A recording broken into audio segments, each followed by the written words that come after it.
Saudara-saudara hadirin yang berbahagia, salah satu nikmat yang diberikan Allah kepada kita di dalam kehidupan ini ialah bahwa Allah Subhanahu wa ta'ala telah menciptakan segala sesuatu serba berpasang-pasangan. Dalam surah Yasin ayat 36 dijelaskan, Subhanallazi khalaqal azwaja kullaha mimma tumbitul ard wa min anfusihim wa mimma la ya'lamun. Maha suci Allah yang telah menciptakan segala sesuatu itu serba berpasang-pasangan, dari apa yang tumbuh di permukaan bumi, apa yang ada di dalam diri mereka sendiri, dan apa-apa yang mereka tidak mengetahuinya. Demikianlah kita lihat siang berhadapan dengan malam, benar berhadapan dengan salah, dan laki-laki berhadapan dengan perempuan.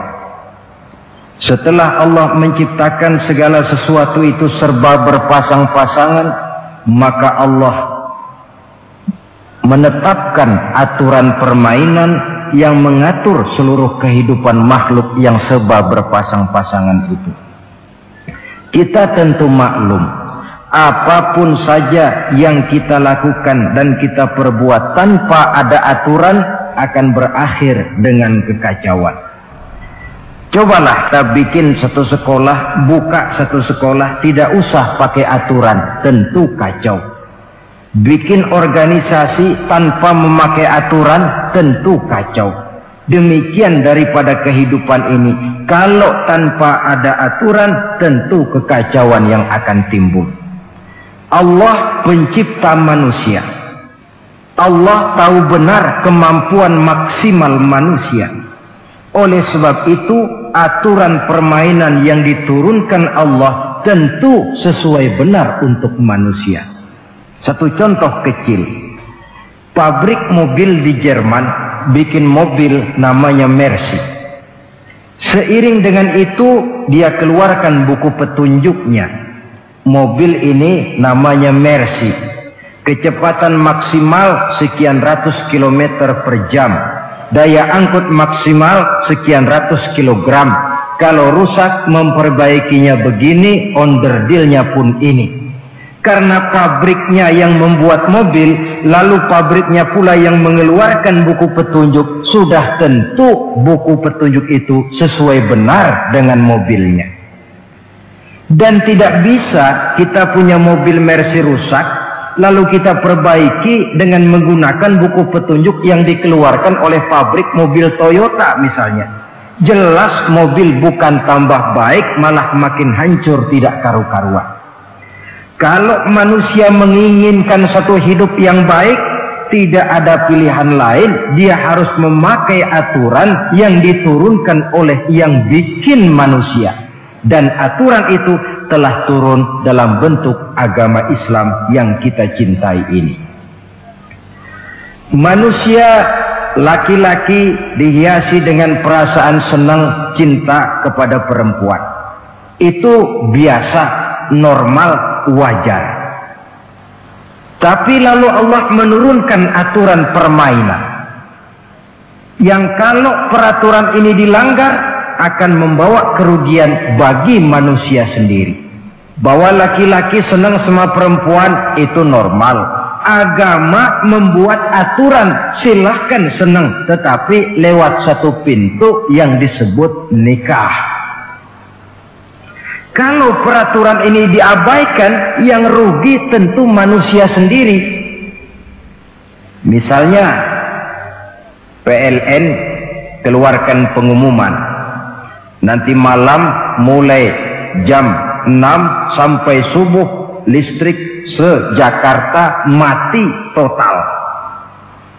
Kita ingat, ini nanti malam saya giliran ronda. Pagi-pagi sudah kita siap beli batu baterai, masukkan ke dalam baterai. Dari sejak kita beli sampai sore itu baterai kita soroti terus. Tentu setelah sore soak batu baterai itu. Datang malam berangkat kita ronda, kalau disoroti lagi kan baterainya sudah nggak terang lagi, sudah sewak. Sebab apa? Belum waktunya sudah disoroti terus. Sekarang kalau ada orang belum masuk pintu pernikahan, nafsu seksualnya diobral terus, itu kan sama juga belum datang malam, baterainya sudah disoroti terus. Nanti masuk pernikahan, soak, berhadapan dengan istrinya, barangkali sudah nggak bisa apa-apa, cuma nyengir saja. Yang rugi manusia sendiri. Itulah sebabnya Allah lalu mengatur bahwa laki senang sama perempuan lewat satu pintu yang disebut dengan nikah. Maka pada pertemuan kali ini kita akan bicara tentang nikah dalam Islam. Saya bagi kepada 3 masalah pokok saja. Pertama, pengertian dan kedudukan nikah menurut Islam. Yang kedua, motivasi pernikahan. Karena apa orang itu seharusnya melakukan nikah. Dan yang ketiga, membina rumah tangga bahagia menurut contoh Rasulullah Sallallahu Alaihi Wasallam. Hadirin yang saya hormati, kita mulai dengan yang pertama, pengertian nikah. Dalam kehidupan sehari-hari ada 2 kata yang sering kita gunakan, kawin dan nikah. Kalimat kawin kelihatannya dipergunakan oleh semua makhluk hidup. Lain dengan nikah, ini hanya digunakan khusus untuk manusia muslim. Makanya kita sering dengar orang bilang kucing kawin, ayam kawin, kambing kawin, dan belum pernah kita dengar ada ayam nikah atau kucing nikah. Sebab apa? Nikah ini cuma dipakai oleh makhluk bernama manusia yang muslim. Apa pengertian nikah? Seorang tokoh, Abi Yahya Zakaria Al-Ansari, di dalam kitab Fathul Wahhabnya menjelaskan, an-nikahu aqdun yatadammanu ibahatal wat'i bilafzi inkahin au nahwihi. Nikah adalah akad, yaitu ijab dan qabul, yang akad ini menjamin dibolehkannya pergaulan bebas antara laki-laki dan perempuan. Jadi kalau sementara anak muda kita beranggapan bagaimana Islam ini kolot, masa laki-laki tidak boleh bergaul dengan perempuan, itu anggapan salah. Islam bukan saja tidak melarang, malah menganjurkan laki-laki bergaul dengan perempuan sebebas-bebasnya, sepanjang pergaulan itu bisa dipertanggungjawabkan, baik menurut hukum negara, lebih-lebih menurut hukum agama. Coba orang kalau sudah akad, sudah ijab qabul, ada saksi, ada wali, selesai itu dia masuk ke dalam kamar berdua, bergaul di situ sebebas-bebasnya, itu saya kira 100% halal. Tidak perlu lagi orang curiga, tidak perlu lagi sembunyi-sembunyi. Kenapa? Ini bentuk pergaulan yang bisa dipertanggungjawabkan. Kalau tidak, dengan dalih new morality, kebudayaan modern, lalu melakukan yang disebut free love, free sex, samen liven, hidup bersama tanpa nikah alias kumpul kebo. Dan saya kira itu kebo cuma mewakili saja. Artinya begitulah kalau binatang itu kumpul. Sebab kumpul kucing pun saya kira begitu, kumpul ayam pun begitu. Kebo cuma mewakili binatang dalam kalimat itu.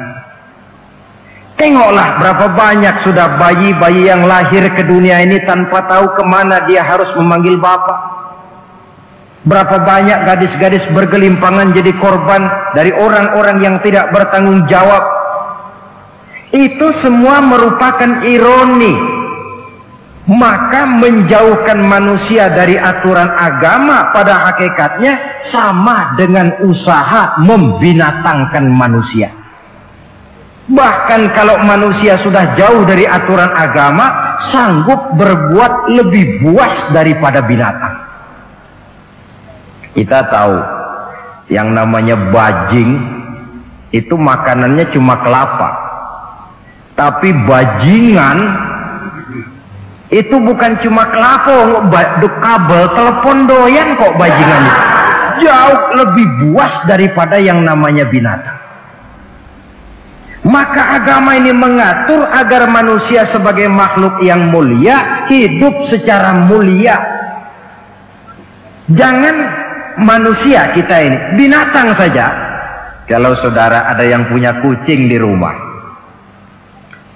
saudara taruh di depannya, saudara sendiri yang langsung kasih ikan di piring, kasih kucing. Aduh, dia akan makan dengan tenang, nikmat, lahap, tidak nengok kiri, tengok kanan. Kenapa? Dia yakin betul yang dia makan itu sudah resmi, sah. Sebab apa? Tuan rumah yang kasih. Tapi kalau si kucing ngambil sendiri di dapur, mencuri dia, setelah dapat dia bawa lari, makan pun tidak tenang. Kenapa? Mesti nengok kiri, nengok kanan. Rupanya instingnya pun bekerja. Ini bukan hak saya mencuri. Saudara-saudara, tengok orang yang sudah terlibat dalam pergaulan suami istri yang sah. Itu kan nggak perlu tengok kanan, tengok kiri, nggak perlu takut-takut. Kenapa? Sudah sah. Tapi kalau yang bukan istrinya, wah itu bu, sudah seperti kucing nyolong ikan, tengok kiri, tengok kanan, tidak pernah mengalami ketenangan. Itu selintas pengertian nikah. Lalu bagaimana kedudukan nikah menurut Islam? Ternyata nikah dalam pandangan Islam tidak cuma sekedar untuk memenuhi kebutuhan biologis manusia, tidak cuma sekedar untuk memperkembangbiakkan keturunan, tidak cuma sekedar untuk mendapat ketenangan hidup. Lebih tinggi daripada sekedar itu, nikah dalam pandangan Islam ibadah. Jadi kalau kita ditanya, Pak, ibadah apa yang paling enak dalam Islam? Jawabannya jelas, nikah. Begitu enaknya ibadah yang namanya nikah ini, sampai yang sudah pernah pun pengen ulangan. Namanya ibadah. Tetapi tentu ada konsekuensi. Oleh karena nikah ibadah, dan semua ibadah dalam Islam tidak boleh dikerjakan setengah hati atau main-main. Sholat ibadah, tidak boleh main-main atau setengah hati atau coba-coba. Puasa ibadah, tidak boleh main-main, setengah hati atau coba-coba. Dan oleh karena nikah pun ibadah, punya nilai sakral, juga tidak boleh main-main, setengah hati atau coba-coba. Dus nikah eksperimen tidak dikenal dalam Islam. Mas, saya dengar sampean sudah nikah ya? Iya mas, saya cuma nyoba saja kok ini kok. Kalau enak terus, enggak ya bubar. Ini tidak ada nikah eksperimen, sebab dia punya nilai sakral yang bermotifkan ibadah. Itu pengertian dan kedudukan nikah. Lalu apa motivasi suatu pernikahan? Karena apa seharusnya orang nikah itu? Apa landasannya? Saudara, hadis yang diriwayatkan oleh Imam Bukhari, Muslim, Abu Dawud dan Ibnu Majah dari Abi Hurairah menjelaskan, Nabi bersabda, tunkahul mar'atu li arba'in. Nikahilah perempuan karena 4 perkara. Kalau dia perempuan, tentu nikahilah laki-laki karena 4 perkara. Memilih jodoh, nah inilah lengkapnya konsepsi Islam. Memilih jodoh saja Islam itu memberikan petunjuk kok. Karena apa orang memilih jodoh itu? Kata Rasul yang karena 4 faktor. Pertama, lima liha, karena dia orang kaya, cari yang kaya. Yang kedua, lihasabiha, karena dia keturunan orang baik-baik, cari keturunan orang baik-baik. Yang ketiga, lijamaliha, karena dia cantik, cari yang cantik. Dan yang keempat, lidiniha, karena dia orang taat beragama, cari orang yang taat beragama. Kalau berkumpul keempat-empatnya, rasanya surga dunia sudah. Coba lihat, suami mana sih yang tidak bangga punya istri cantik, kaya, keturunan orang baik-baik, lalu taat beragama? Atau istri mana sih yang tidak bangga punya suami ganteng, kaya, keturunan orang baik-baik, dan taat pula beragama? Tapi kan terus terang, yang kumpul keempat-empatnya kan boleh dibilang jenis makhluk langka. Sulit. Kadang-kadang cantik, kaya, akhlaknya kayak setan. Ada saja kurangnya. Oleh karena ada saja kurangnya, lalu Nabi memberikan stressing, penekanan. Fazfar bizatiddin taribat iyadah. Pilih orang yang taat melaksanakan agama, niscaya hidupmu akan berkah. Jadi motivasi suatu pernikahan hendaknya agama. Apa rahasianya? Mari kita lihat. Kalau orang memilih pasangan karena rupa yang cantik semata-mata, silakan, tapi jangan jadi motivasi utama. Kalau rupa yang cantik jadi alasan utama, saya yakin rumah tangga tidak akan tahan lama. Sebab apa? Pertama, yang namanya cantik itu relatif. Artinya bergantung siapa yang memandang. Yang menurut saudara cantik, menurut saya belum tentu cantik. Yang kata saya cantik, menurut saudara barangkali itu yang jelek. Relatif. Saya kalau ditanya orang, Ustadz, siapa perempuan paling cantik di dunia ini? Tentu saja saya jawab istri saya. Apa saudara lalu protes? Salah Ustadz, yang cantik istri saya, bukan istri Ustadz. Saya bilang, masa bodoh saya nggak ngurusi istri sampean. Cantik itu relatif. Sehingga di kalangan para ahli cinta, ahli cinta, sampai sekarang masih jadi perdebatan.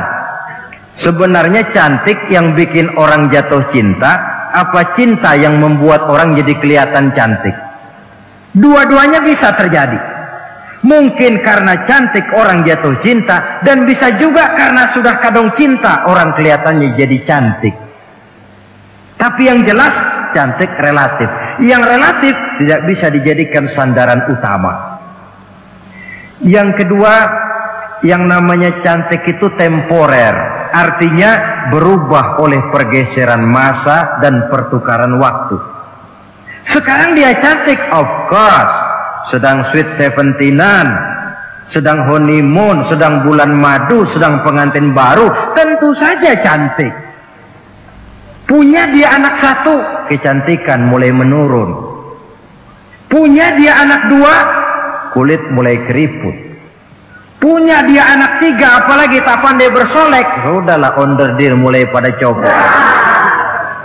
Kalau rumah tangga didasarkan kepada rupa yang cantik saja, selesailah rumah tangga sampai di situ. Yang ketiga, di atas langit, rupanya masih ada langit lagi. Di atas yang kita anggap cantik, rupanya masih ada yang lebih cantik. Kalau cantik yang kita kejar, kita akan jadi petualang yang pindah dari perempuan satu ke perempuan yang lain. Cinta bajak laut namanya. Di mana kapal berlabuh, di sana cinta mendarat. Saudara hadirin yang saya hormati, padahal sate dengan singkong itu kan bedanya cuma di tenggorokan. Kalau sudah masuk ke dalam perut, kenyangnya barangkali sama. Malah barangkali besok pagi kalau keluar lebih tidak enak baunya sate itu daripada singkong. Makanya orang kalau sudah nikah oleh Nabi dipesan, Apabila kamu di jalan melihat perempuan yang membuat kamu kagum, cepat-cepatlah pulang ke rumah. Sebab apa? Sebab yang perempuan cantik di jalan kau lihat itu punya, istrimu juga di rumah punya. Gak percaya, cobalah pulang, akurin, sama itu. Silahkan cari yang cantik, tapi jangan dijadikan motivasi utama. Yang kedua, kalau perkawinan, pernikahan cuma karena harta, silahkan cari yang kaya. Tapi kan harta itu, kata Imamul Ghazali, al-mal zillun zail. Harta bagaikan bayangan. Sore di sebelah barat, tengah hari di tengah, sore pindah ke sebelah timur. Hari ini dia kaya, besok dia bangkrut. Roda itu berputar.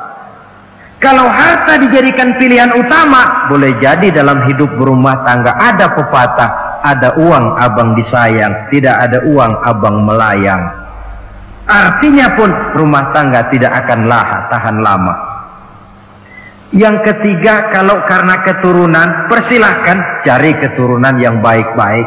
Namun toh pada akhirnya orang diajarkan bahwa kita ini mau besar atau tidak, bukan dengan jalan menyempeng kepada kebesaran orang lain, tetapi ditentukan oleh kepribadian kita sendiri.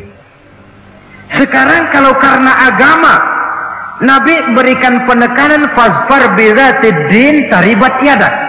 Pilih orang yang taat beragama, niscaya hidupmu akan beruntung. Apa rahasianya? Tidak lain rumah tangga Rasulullah Sallallahu Alaihi Wasallam. Yang ini artinya kita sudah masuk kepada bagian ketiga, bagaimana membina rumah tangga bahagia menurut contoh baginda Nabi. Saudara, bagaimana sih rumah tangga Rasul itu? Kelihatan dari dua ucapannya, pendek, singkat, tapi punya pengertian filosofis yang mendalam. Dua kalimat saja beliau bilang tentang rumah tangganya, yaitu baiti jannati, rumah tanggaku laksana surga bagiku. Bayangkan, kalau seorang suami sudah mampu berkata macam begitu, bahagia hidupnya. Ini barangkali tantangan buat kita semua. Mampukah kita di rumah tangga berkata semacam perkataan beliau tadi? Baiti jannati, rumah tanggaku laksana surga bagiku. Padahal dari sejarah kita baca, Rasul itu rumahnya kecil. Tidurnya di atas pelepah daun korma, sampai berbekas di pipinya. Sarapan paginya seteguk zam-zam, sepotong roti, kadang-kadang 3 butir korma. Tempat tidurnya bukan alga spring bed atau Dunlop pillow macam kita punya. Di rumahnya tidak ada mebel spaghetti model yang lagi ngetop-ngetopnya. Entar di tengah rumah macam itu, beliau sanggup berkata, baiti jannati. Kenapa kita yang hidup di zaman di mana fasilitas mestinya lebih menunjang, kok malah banyak yang berkata sebaliknya? Baiti nari, rumah tanggaku laksana neraka bagiku. Padahal dilihat dari segi materi, rumahnya bertingkat, mobilnya serba berkilat, uangnya banyak berlipat-lipat, istri pun cantik memikat, kadangkala boleh jadi jumlahnya 4. Tapi tiap hari kiamat. Kenapa ini? Marilah kita lihat. Ternyata rumah tangga Rasul itu motivasinya tidak lain agama. Agama menuntun suami dan istri masing-masing untuk tahu kewajiban dan tahu haknya. Kalau kewajiban sudah dilaksanakan, lalu hak diberikan, akan timbul pengertian, understanding. Kalau sudah ada saling pengertian, akan timbul ketenangan, feeling of security. Dan ketenangan tangga utama untuk mencapai yang disebut bahagia. Itu sebabnya hakikatnya membicarakan rumah tangga yang berdasarkan agama tidak lain adalah bagaimana seharusnya seorang suami melaksanakan kewajibannya dan seorang istri melaksanakan tugasnya. Artinya kewajiban suami itu apa? Kewajiban istri itu apa? Kewajiban istri hak suami, kewajiban suami hak untuk istrinya menurut tuntunan dan tuntutan agama. Saudara hadirin, menurut hadis riwayat Abu Dawud dari Muawiyah bin Haidah, satu hari Rasul ditanya, "Ya Rasul, apa sih hak istri-istri kami ini? Artinya kewajiban kami sebagai suami ini apa?" Rasul menjawab, pertama, an tat'amaha iza ta'imta. Kau beri istrimu makan sebagaimana engkau makan. Saudara hadirin, tetapi seorang istri pun kalau sudah diberikan nafkah oleh suaminya untuk mengatur makanan, dia harus pandai mengaturnya dengan sebaik-baiknya. Menu yang teratur, gizi yang lengkap, dan saya kira yang namanya 4 sehat 5 sempurna itu kan tidak berarti bahwa hidup ini harus serba mewah, tidak. Yang penting ada variasi sehingga tidak merangsang suami untuk makan di luar. Jangan misalnya tahu suaminya senang jengkol lalu tiap hari saja jengkol, itu kan bisa kejengkolan suami. Dengan demikian, masalah yang kelihatannya sepele tetapi yang sebenarnya bisa menjaga keharmonisan atau malah keretakan rumah tangga harus kita perhatikan dengan sebaik-baiknya. Suami memberikan nafkah, dari jumlah itu 60% lari ke kredit, 40% lari ke dapur. Tentu pada akhirnya sang suami akan merasa curiga, padahal barangkali istrinya pun berniat baik, cuma hanya tidak ada keterbukaan di dalam mengurus masalah-masalah yang berhubungan dengan dapur. Inilah kewajiban yang pertama dari seorang suami, kewajiban yang menyangkut masalah pangan. Lalu yang kedua, wa taksuwaha izaktasaita. Engkau beri istrimu pakaian sebagaimana engkau berpakaian. Suami yang adil, pakaian yang dia pakai sama harganya dengan yang dibelikan untuk istrinya, kecuali tentu kalau istrinya ridho. Zalim seorang suami jikalau untuk dia misalnya dia beli pakaian yang mahal-mahal, jasnya dia pakai Switzerland wool, sarungnya Samarinda. Kalau dia pakai sepatu, belilah sepatunya. Sementara istrinya cuma pakai kain belacu saja. Kenapa mesti begitu? Sebab, saudara hadirin, istri kita sebenarnya adalah bagian daripada hidup kita. Baik dia dilihat orang, baik juga kita disebut orang. Jelek dia dipandang orang, tentu jelek juga nama kita disebut orang. Apalagi hidup bermasyarakat, kadang-kadang mulut usil itu kan sudah banyak macam ragamnya. Itu siapa sih perempuan yang jalan? Kenapa? Itu pakaian yang tidak dipakai sih tidak mahal, cuma pakaiannya serasi, pantas, enak dilihat. Oh, terang saja dia kan istrinya si Miun. Nah, Miun yang sedang tidur barangkali tidak tahu apa-apa mendapat sebutan baik. Cobalah kalau istri kita semaunya saja, orang akan bilang, ah itu perempuan, kenapa? Saya gerah ngelihatnya. Mau ke pasar cuma pakai kutang saja. Tentu suami pun akan mendapat sebutan yang tidak baik. Cuma sang istri kalau sudah dibelikan pakaian oleh suami, termasuk alat-alat kecantikan di dalamnya, pakaian itu tentu dipakai, niat pertama adalah untuk menyenangkan hati suami. Seorang istri yang memakai bedak untuk menyenangkan suami, misalnya tiap polesan bedak ada pahalanya.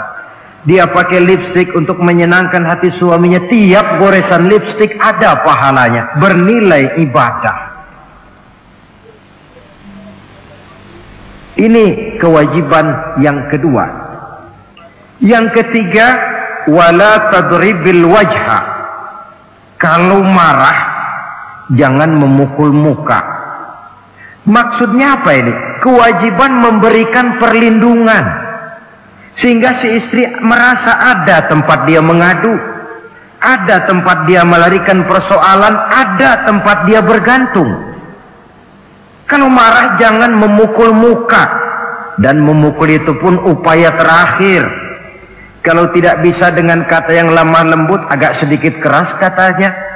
Kalau dengan kata yang keras tidak juga bisa pisah tempat tidur. Kalau memang tidak bisa juga dengan pukulan yang tujuannya bukan untuk menyakiti, tetapi untuk mendidik. Allah tadribal wajha. Kalau marah jangan memukul muka, dan memukul pun bukan jalan pertama, tapi upaya terakhir dengan tujuan bukan untuk menyakiti, tapi untuk mendidik sang istri. Kewajiban untuk memberikan perlindungan. Yang keempat, wala tuqabbih.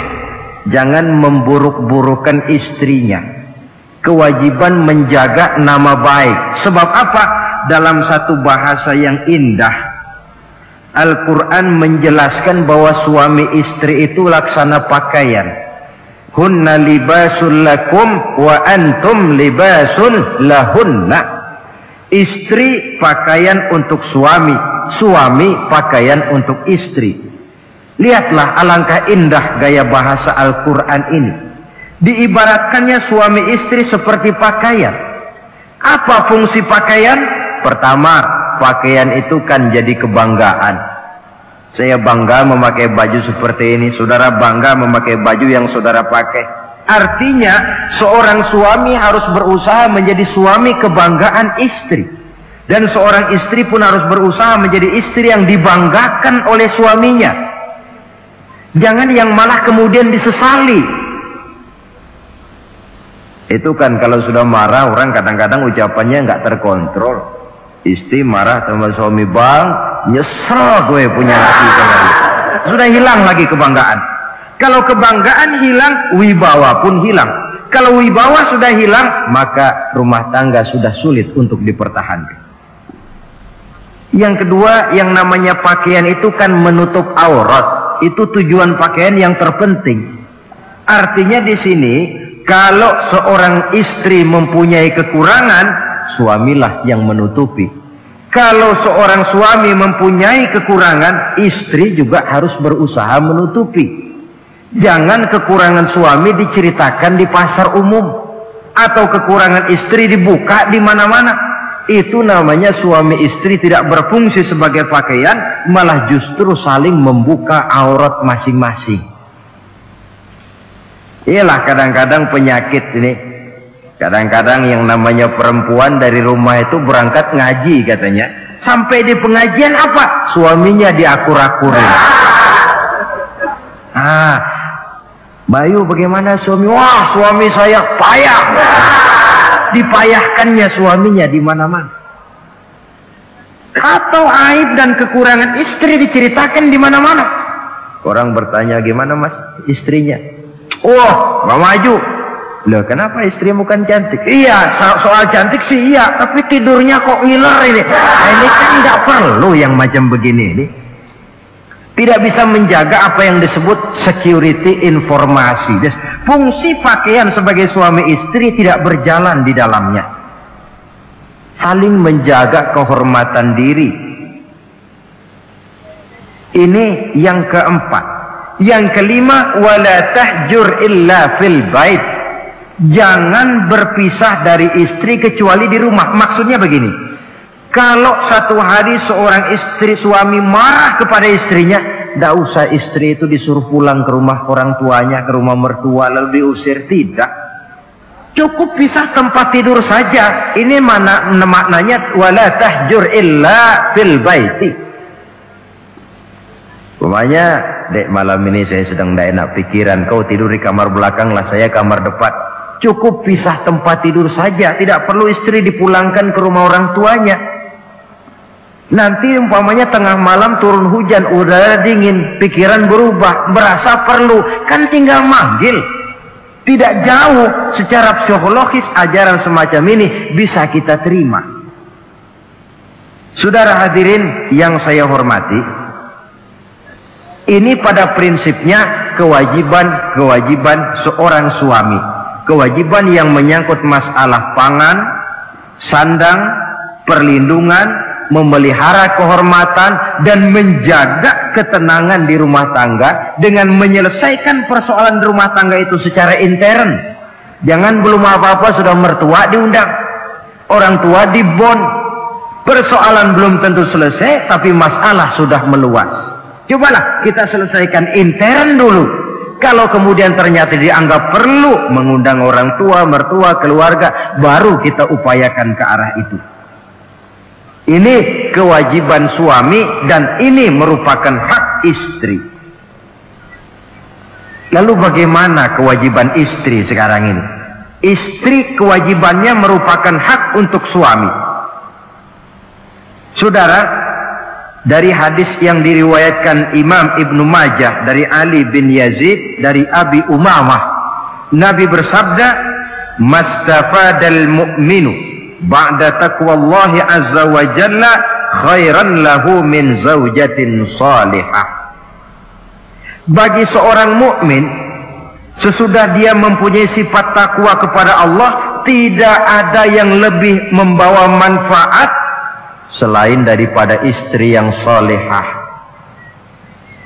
Istri salihah itu yang bagaimana? Yang hidup mampu melaksanakan kewajibannya. Apa kewajibannya? Kata Nabi, pertama, in amaraha ata'athu. Kalau diperintah, dia taat.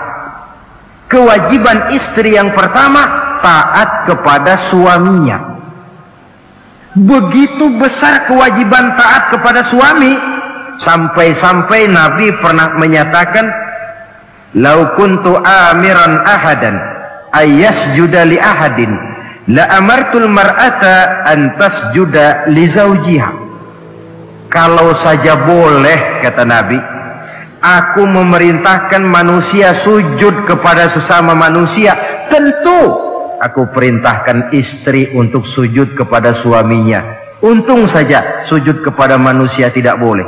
Kalau boleh, istri itu disuruh sujud kepada suami. Tentu karena besar hak suami atas dirinya. Yang kedua, ibadah sunnah tidak mendapat izin suami juga bukan saja tidak berpahala, malah berdosa. Umpamanya, pengantin baru, si istri kebetulan santri, malam minggu pesta, besoknya hari Senin, si istri sudah kadang biasa hidup sebagai santri, hari Senin puasa sunnah. Dia bilang sama suaminya, "Bang, besok saya mau puasa sunnah nih, hari Senin."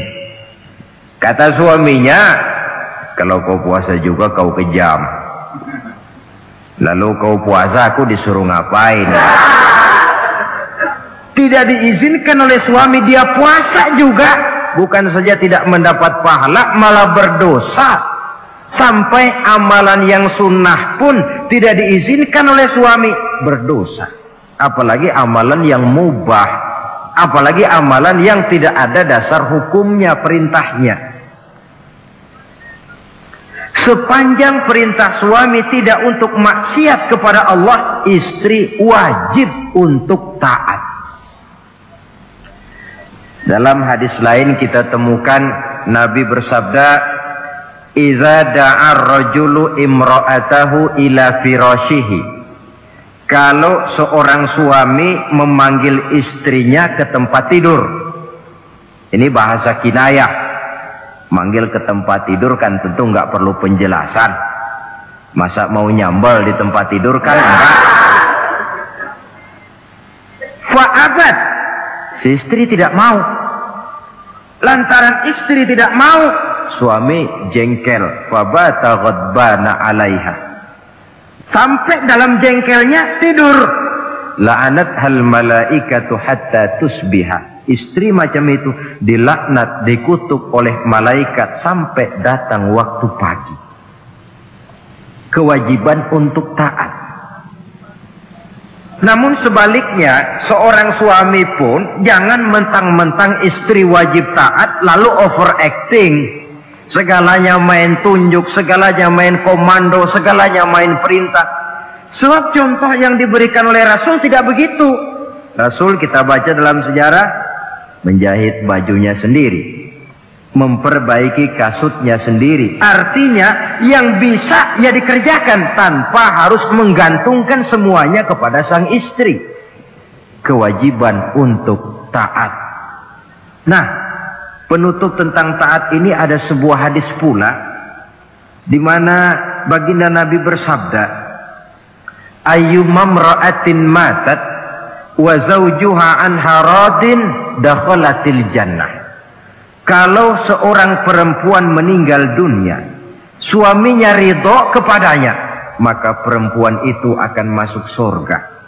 Artinya, kalau seorang istri meninggal, ya dia tukang ngaji, ya tukang sholat, ya suka puasa, ya gemar sodakoh, tapi meninggal suaminya tidak ridho, pintu surga belum dibukakan sampai suaminya ridho kepadanya. Ini menggambarkan tentang besarnya kewajiban taat seorang istri kepada suaminya. Ini kewajiban pertama. Lalu kewajiban yang kedua, kata Nabi, wa in nazara ilaiha sarrathu. Kalau dipandang oleh suaminya, dia pandai menggembirakan, menyenangkan hati suaminya. Menjadi istri yang pandai menyenangkan hati suami. Siapa contohnya? Kita lihat misalnya istri Nabi, diantaranya Sayyidatuna Khadijah radhiyallahu anha. Ketika Nabi pertama kali menerima wahyu berhadapan dengan malaikat Jibril, beliau kembali ke rumah dengan tubuh gemetar. Setibanya di rumah beliau berkata, "Zammiluni ya Khadijah." Khadijah, selimuti saya. Kenapa bang? Barusan datang malaikat Jibril, dia katakan begini-begini, saya khawatir Khadijah. Khadijah tahu suaminya sedang gelisah. Sebagai istri yang bijak beliau tampil, apa katanya? Kalla ma yukhzikallahu abada. Tidak apa-apa bang, jangan khawatir, Allah tidak akan menyusahkan abang buat selamanya. Ini istri yang pandai menyenangkan hati suami. Suami pulang dagang dari pasar, rugi. Istri tampil, itulah bang romantikanya dagang. Masa selamanya saja untung sekali-sekali lah, rugi. Si suami kan tidak terlalu pusing kepalanya. Jangan sudah di pasar rugi, sampai rumah istri pidato, peletar-peletor macam petasan. Dasar suami goblok, dagang saja rugi. Sudahlah di pasar rugi, sampai ke rumah digoblok-goblokin. Itu nanti suami kan bisa kena penyakit yang disebut broken home. Penyakit nggak betah di rumah. Seorang istri kalau suami sudah kena penyakit tidak betah di rumah, itu mesti siap-siap mental untuk dimadu. Nah, jadi kalau tidak dimadu bagaimana? Berusaha bikin betah suami di rumah. Suami pulang kantor jam 2, setengah 2 dandan, kalau perlu setel habis. Kalau perlu kelihatan suami akan datang, bukakan pintu, sambut dengan senyum. Apalagi kalau senyumnya Pepsodent. Saya kira suami bagaimanapun lelahnya, peras keringat, banting tulang, pulang mencari nafkah, kalau kembali di rumah disambut dengan senyum, hilang capeknya. Tapi bayangkan, sudahlah di kantor capek, peras keringat, banting tulang, sampai pula di rumah yang nyambut cuka sama kukusan. Udah asem, monyong. Suami mana yang kerasan tinggal di rumah? Menjadi istri yang pandai menggembirakan, menyenangkan hati suaminya. Bahkan diizinkan bohong untuk menyenangkan hati suami. Umpamanya, suami kebetulan habis objeknya gol. Karena ingin menyenangkan istri, mampir di pasar beli kain batik.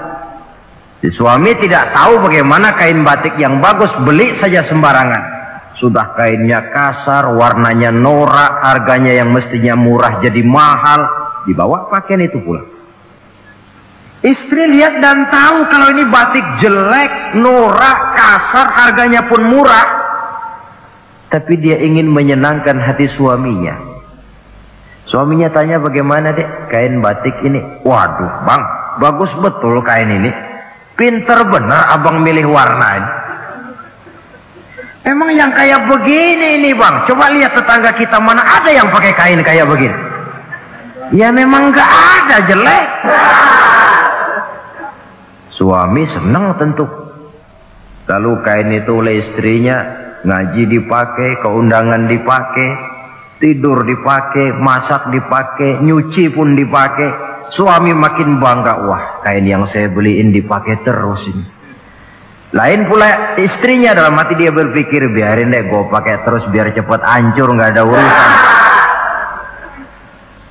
Coba kalau waktu itu si istri jujur, dasar laki goblok, beli kain kayak begini, sono pulangin. Nah, mungkin suami yang sudah payah-payah mau menyenangkan hati istrinya malah berbalik pikirannya. Saudara hadirin, ini kelihatannya penting untuk menjaga suasana keharmonisan di dalam kehidupan berumah tangga. Begitu pula pengertian seorang suami. Rasul pernah pulang dari masjid agak larut malam, rupanya banyak orang bertanya. Ketuk pintu, assalamualaikum, sampai 3 kali tidak dibukakan pintu. Rupanya Aisyah lelap benar tidurnya. Rasul sadar beliau pulang kemalaman dan tahu istrinya capek bekerja di waktu siang. Ashraful anbiya wal mursalin ini menghormati istrinya. Salam 3 kali tak dibukakan pintu, bukan marah, malah gelar sorban di depan pintu. Di situ beliau tidur. Tengah malam Aisyah mau sholat, buka pintu, terkejut lihat suaminya tidur di depan pintu. Dibangunkan. Begitu dibangunkan, Rasul lebih dahulu berkata, Aisyah, maafkan saya pulang terlambat memang sebab banyak yang bertanya di masjid. Sudahlah tidur di depan pintu, begitu dibukakan beliau dulu yang minta maaf. Sulit jadi suami semacam ini. Yang enak kalau sudah nggak dibukain pintu, istri kepulesan, lalu sekali buka pintu kan yang enak kita tunjuk jidatnya, lo tidur kayak tembok ya. Saudara hadirin, menjadi istri yang pandai menyenangkan hati suaminya, sebab tidak ada seorang suami bisa sukses baik di medan tugas, di masyarakat, di kantor, di toko, di tempat manapun kalau tidak ditunjang oleh peran serta dari para istrinya. Karena itulah perempuan walaupun peranannya tidak begitu kelihatan, sebenarnya sangat menentukan. Seorang suami yang jujur, polos, lugu, sederhana, sanggup menjadi koruptor ulung karena didorong-dorong oleh istrinya. Merangsang ketamakan suami. Istri dibakar oleh tetangganya. Bang, kenapa? Kau kan di kantor kepala bagian. Lalu, tangga kita pegawai kecil saja bang, tapi coba lihat istrinya kalau pakai gelang kayak pelek beca bang gelangnya. Kau kepala bagian gak bisa beliin saya macam gitu, kepala bagian goblok. Lalu bagaimana bu, gaji saya kan sudah jelas segitu. Iya, kamu kan kepala bagian. Apaan kayak di kantor sabet. Kalau sudah main sabut-sabutan begini, sudah merangsang suami untuk berbuat yang tidak baik. Kecil, tidak begitu kelihatan, tapi sangat menentukan. Istri yang soleh, yang bisa melaksanakan kewajibannya, yaitu pandai menyenangkan hati suaminya. Ini kewajiban istri yang kedua. Yang ketiga, wa in aqsama alaihi abarrathu. Kalau suami memberikan sesuatu, dia pandai berbakti, menjadi istri yang pandai bersyukur kepada suami. Kita ingat ketika pulang Mi'raj kan Rasul bercerita, saya dalam perjalanan itu diperlihatkan neraka, kata Rasul. Saya lihat kok isinya kok lebih banyak perempuan daripada laki-laki. Nah, Sahabat heran, ya Rasul, lebih banyak perempuan? Iya. Apa mereka tidak sholat? Sholat. Apa mereka tidak pernah hadir di majelis taklim? Oh, rajinan dia sama suaminya. Ada apa? Tidak pernah baca Quran? Rajin. Lalu kenapa kok isinya kebagian besar perempuan? Rasul menjawab, hunna yakfurnal asir. Mereka umumnya tidak pandai bersyukur kepada suaminya. Hujan panas setahun dibalas dengan hujan sehari. Kalau suaminya sedikit salah, sudah kehilangan pertimbangan, tertutup seluruh kebaikannya. Yang kelihatan cuma salahnya saja. Maka sebaiknya di dalam hidup berumah tangga, baik suami maupun istri itu masing-masing sedia timbangan. Kalau satu saat suami salah, istri ambil timbangan. Timbang, suami saya salahnya ini, jasanya ini. Bertahun-tahun dia hidup mencari nafkah buat saya, membelikan pakaian untuk saya, mencarikan makan untuk saya. Salahnya ini. Timbang, mana lebih banyak salahnya atau benarnya? Dengan demikian kita akan bisa menghasilkan keputusan objektif. Giliran istri yang salah, suami yang ambil timbangan, ukur mana lebih banyak baiknya atau salahnya. Kalau tiap kita masing-masing punya timbangan, insya Allah nilai-nilai objektif dari suatu pertimbangan akan bisa kita temukan dalam mengambil keputusan. Istri yang pandai berbakti membalas budi daripada suaminya. Kewajiban yang keempat dari seorang istri, wa in ghaba anhu nasahathu fi nafsiha wa malihi. Kalau suami tidak ada di rumah, dia pandai menjaga kehormatan dirinya dan pandai menjaga harta suaminya. Tidak mencari kesempatan dalam kesempitan. Suami lembur, istri ngompreng. Dan pandai menjaga harta suaminya. Nah, coba lihat. Kalau seorang suami ada uang di kantongnya 100 rupiah. Ada tukang minta pengemis, istri ambilkan saja tanpa izin suaminya uang di kantong suami 100. Dia sedekahkan. Niatnya tentu baik. Si istri dapat dosa, si suami dapat pahala. Perbuatan sedekahnya itu betul, tapi mengambil uang tanpa izin suami itu yang salah. Dan ternyata salah itu lebih besar daripada pahala yang dia lakukan lantaran bersedekah itu. Kalau ini terwujud, maka suasana saling mempercayai akan tumbuh. Kalau sudah saling mempercayai, rasanya akan terwujud kedamaian dan ketenangan. Suami meninggalkan rumah dengan perasaan tenang, istri pun melepas suami dengan perasaan damai, tanpa was-was, tanpa curiga, dan sebagainya. Dan ini modal yang paling utama mewujudkan saling kepercayaan dalam membina hidup bahagia. Saudara, jadi dengan demikian kewajiban suami dan kewajiban istri yang merupakan bagian tidak terpisahkan dari bagaimana membina rumah tangga berdasarkan tuntunan agama merupakan hal yang dicontohkan oleh Nabi kita Muhammad sallallahu alaihi wasallam. Dengan satu kesimpulan, rumah tangga Nabi bahagia karena rumah tangga itu disinari oleh ajaran-ajaran agama. Sehingga timbul saling pengertian membawa kepada ketenangan, dan ketenangan sesungguhnya tangga utama mencapai rumah tangga bahagia. Tanpa materi orang memang sulit untuk bahagia.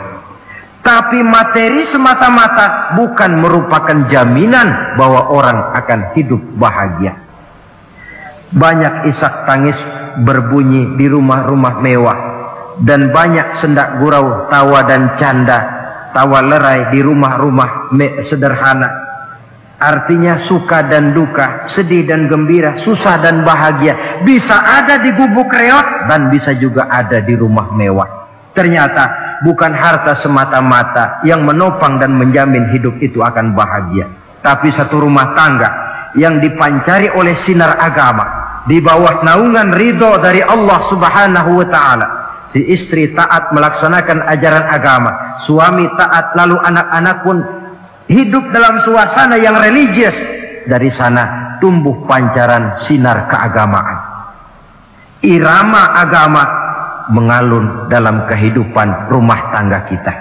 Berfungsilah dengan demikian rumah tangga sebagai tempat di mana kita mengamalkan ajaran agama kita. Alangkah nikmat satu rumah tangga. Istri ahli ibadah, suami pun ahli ibadah, anak-anak pun terbiasa oleh lingkungan untuk hidup melaksanakan suatu ibadah. Dan keberhasilan di rumah tangga awal untuk menuju keberhasilan di masyarakat, di tempat tugas, dan di tempat-tempat lainnya. Sebaliknya, kehancuran rumah tangga akan selalu menjadi awal kehancuran karir di masyarakat, di tempat kerja, dan di tempat-tempat lainnya. Oleh karena itu, berangkat dari hal semacam inilah, maka kita berkeyakinan rumah tangga yang bahagia ialah rumah tangga yang didasarkan kepada ajaran agama. Sehingga tercapailah kebahagiaan hidup di dunia yang langsung menopang kepada kebahagiaan hidup di akhirat nanti. Nah, inilah pembicaraan kita pada pertemuan kali ini. Dengan harapan, mudah-mudahan dari setiap rumah tangga muslim memancar sinar-sinar agama, menjadi kubu-kubu pertahanan di mana kita menegakkan ajaran agama, dan pada akhirnya nanti akan tercipta masyarakat yang agamis. Terwujudlah ketenangan, kedamaian, dan ketentraman.